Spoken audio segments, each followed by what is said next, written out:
자, 148페이지 전자기 유도 현상을 좀 보고 가도록 할게요. 전자기 유도 현상. 알겠지만 이건 통합과학 2에도 나왔던 거고 2학년들 입장에서는 1학기, 작년 2학기 때 시험을 봤던 부분들이니까 어렵게 느껴지진 않으실 거니까 가볍게 편하게 가면서 문제를 좀 접근해 보도록 할게. 일단 전자기 유도 현상은 어떤 거냐면 여기서 운동 에너지, 이 운동 에너지를 통해서 무엇을 만들어내는 것이다? 전기 에너지를 만드는 거예요. 그런데 이거랑 원래는 전류에 의한, 한번 써볼게. 전류에 의한 자기장이라는 를 배웠어. 그래서 직선 전류에 의한 자기장, 원형 도선에 의한 자기장, 솔레로이드에 의한 자기장을 배웠었고, 저번 시간에는 무엇을 배웠더라? 전자기력이라는 걸 배워서 얘는 전기 에너지가 어떻게 운동 에너지라는 것을 바뀌는 것을, 그 다음에 전자기 유도 현상이 원래는 이렇게 세 번째가 돼서 하나의 세트였었어. 전류에 의한 자기장, 그 다음에 전자기력, 그 다음에 전자기 유도였는데 이 중에서 일부는 중학교 과정에, 일부는 고등학교 1학년 과정에 빠져나간 것이지 얘가 합쳐진 것은 하나의 이렇게 세트로 보셔야 된다라는 거. 그 다음에 이 전자기 유도가 왜 세 번째냐면 얘네들하고의 연관성, 얘네들을 통해서 만들어진 거라서 그렇습니다. 그 다음에 전자기 유도 현상은 일단은 어떻게 운동 에너지가 전기 에너지로 바뀌는 것이고, 그 다음에 살짝 배경 지식을 조금만 하고 갈게요. 전류에 의한 자기장에서 정리해보면 도선에 전류가 흐르면 무엇이 된다라고 했더라? 도선이 자석이 되어진다라고 했었을 거예요. 자석이 되어진다라고 했었는데, 자, 한 번만 잠깐 좀 들어줘요. 도선에 전류가 흐르면 자석이 되어졌었어. 그렇다면 생각을 조금 바꿔서 도선 주위에 자석을 갖다 놓게 되면 얘가 도선에서 전류가 생기지 않을까라고 생각할 수도 있는, 화학에서 배우면 가역 반응, 정반응, 역반응 모두 다 일어나는 거, 수화로 따지면 필요, 충분 조건 다 되는 거, 충분 조건, 필요 조건 둘 다 이루어질 수 있는. 그래서 도선에 전류가 흐르면 자석이 되지만 도선 주위에 자석을 변화시키면 전류가 생길 수도 있을 거라는 거. 인 거고, 여기서 또 하나 솔레노이드에 의한 자기장에서 방향에 대한 이야기를 잠깐만 해볼게요. 방향은 항상 누굴 기준으로 한다? 그치. 오른손을 기준으로 했을 때 엄지손가락이 자기장의 방향.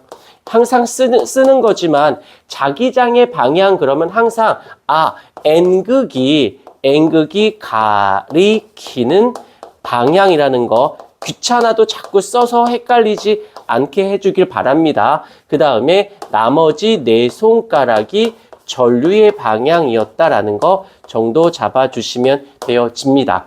일단 여기 그 다음에 전자기력도 우리 저번 시간에 했었던 거니까 같이 난이도를 높이실 거야. 그러면 전자기력하고 전자기 유도를 같이 혼재해서 출제를 하십니다. 문제 스타일이 그렇다라는 거 잊지 않도록 하시고, 자, 그 다음에 이제 중요한 부분, 전류에 의한 전자기 유도 현상은 어떻게 정리가 되느냐, 요 패턴을 좀 잡아주셔야 돼요. 첫 번째로는 외부 자기장에 무엇이 생겨? 변화가 발생을 해야 돼요. 변화가 생겼어. 그러면 두 번째 어떤 일이 생기냐면, 두 번째로는 내부에서 거부, 같은 말로는 방해 하려는 무엇이 생긴다? 자기장이 발생을 하게 되어집니다. 여기까지. 그리고 마지막에 여기서 이제 요걸 끌고 들어오는 거야. 도선에 의한 자기장에서 도선의 전류가 흐르면 자석이 되는 반대로 도선 주위에 자기장이 생겼으니까 그 도선에서 무엇이 생겨난다? 전류가 발생을 합니다. 라는 거. 여기서 이렇게 내려가는 게 여기 요 I가 들어가고 솔레로이드에 의한 자기장이 두 개가 여기 이렇게 밀려 들어와요. 그렇기 때문에 이 전류에 의한 자기장을 제대로 하려면, 헷갈리지 않으시려면 전류에 의한 자기장을 꼭 같이 끌고 들어오셔야 되고, 전자기력은 이거의 반대 현상이야. 전기 에너지가 운동 에너지로, 운동 에너지가 전기 에너지로. 이기 때문에 문제 내기가 되게 좋은 거야. 그러니까 그 전까지 중학교 때나 고1 때까지는 문제 내기가 조금 애매했어. 뭘 내다 말아야 되는 거지만 이제는 이 원파트에서는 이 분리되어 있지 않기 때문에 이를 묶어서 내기가, 그래서 어렵다기보다 섞여 있다 보니까 헷갈릴 수 있는 거지 어렵다는 아니다라는 거 정확히 잡아주셔야 되고요. 자, 이쪽으로 또 넘어오셔서 이 전자기 유도 현상에 의해서, 이 전자기 유도 현상에 의해서 발생한 전류를 우리는 이름을 조금 다르게 유도 전류라고 부르고, 그 다음 또 하나, 이렇게 이 전자기 유도 현상에서 발생한 전압이 있을 수 있어요. 전압이 있을 수밖에 없는 게 ohm의 법칙인 V는 I, R. 알겠지만 요 단원 또 앞쪽에 뭐가 있었지? ohm의 법칙이 있었고 소비 전력이 있었거든. 그런데 잘 봐라. 나중에 이제 복합 문제 나올 때 얘네들하고 그럴 수밖에 없는 게 전류에 의한 전자기 유도 현상에 의한 전류와 전압이 생겼어. 전류와 전압이 생겼으면 얘를 가지고 전력이 어떻게 될까요? 라고 물어볼 수도 있는 거고, 전류와 전압이 이 전자기 유도 현상에 의해서 만들어졌으니 저항이 얼마가 될까요? 라고 물어볼 수도 있는 거지. 그러니까 종합 선물 세트가 되는 거야. 이거 전자기 유도 현상 한 문제를 딱 가지고 비교하는 전자기력, 그 전자기 유도 현상 이 안에 얘네들이 들어있죠. 그렇게 해서 구해졌다면 그랬을 때 전력은 얼마예요? 그때 저항은 얼마예요? 라고도 낼 수도 있는 거지. 이해가 되었을까? 그래서 이렇게 어렵다기보다 섞여서 출제를 하기 때문에 정확하게 단원 이게 통합과학하고 수준 낮은 문제와 수준 높은 문제의 차이는 대단히 어렵다가 아니라 한 문제 안에 1번 이게 이제 기억 니은 디귿이라고 할 수도 있고 1, 2, 3, 4, 5번이었을 때 1번, 2번, 3번, 4번, 5번 이렇게 낼 수 있는 거지. 그러면 한 문제에 그냥 전기 단원이 다 들어있는 거예요. 이런 걸 수능 문제화, 수능 스타일이다라고 하고 얘네들을 킬러 문항 난이도가 높아요라고 얘기를 하는 겁니다. 어렵다가 아니야. 섞여 있다라는 거 잊지 않도록 하시고, 그래서 여기서 발생한 전압을 우리는 같은 말로 뭐라고 하냐면 유도 기전력이라고 이야기를 하게 되는 거지. 자, 여기까지 이제 끝나지 않고 여기서 나는 이제 어떻게 하고 싶으냐면 이제 거기 이름까지 외울 필요는 없어. 밑에 보면 렌츠의 법칙이 있고 다음 페이지에 패러데이 법칙이라고 있는데 나는 이렇게 어려운 말 다 빼고 나는 이 유도 기전력을 크게 하고 싶어. 크면 전류도 커지겠지. 어찌됐건 어떤 물체의 저항체는 정해져 있으니까 얘를 세기를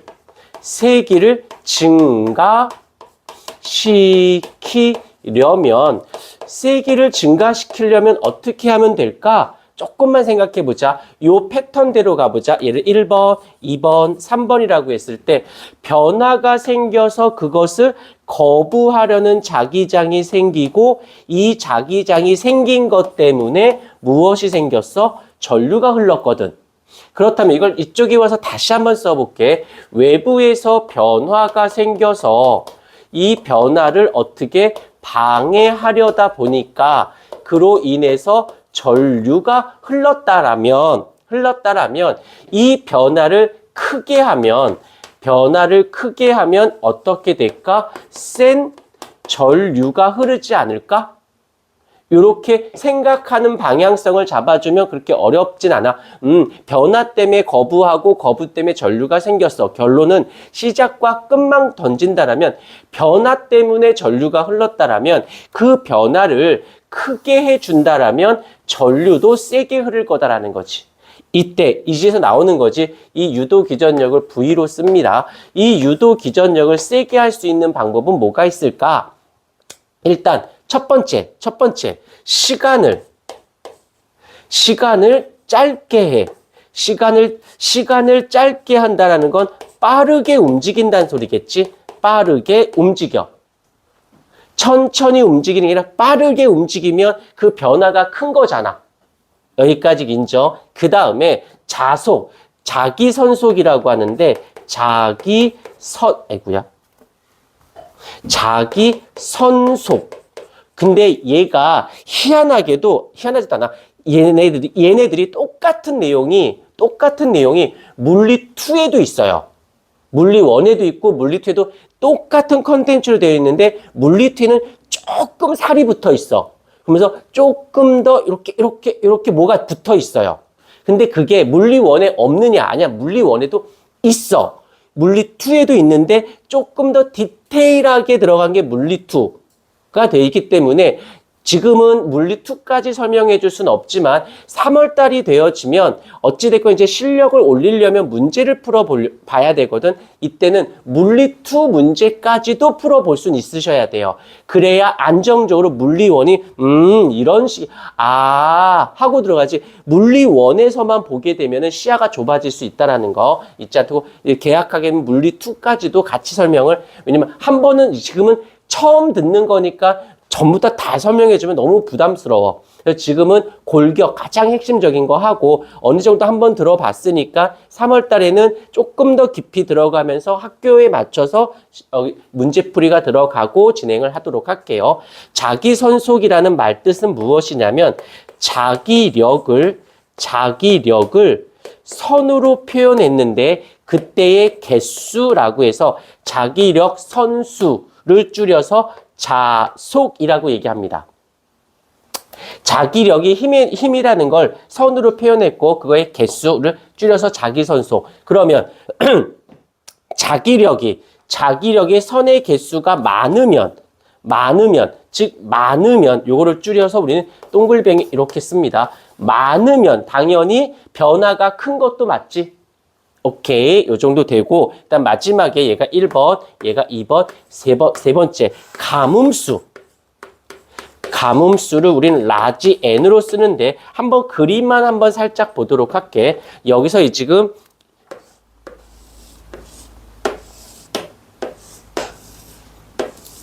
이렇게 되어 있는데, 얘를 이렇게 3번 감았고, 얘를 여러 번 감았다고 치자. 그래서 여기서 어떤 변화에 의해서 전류가 발생을 하려고 해.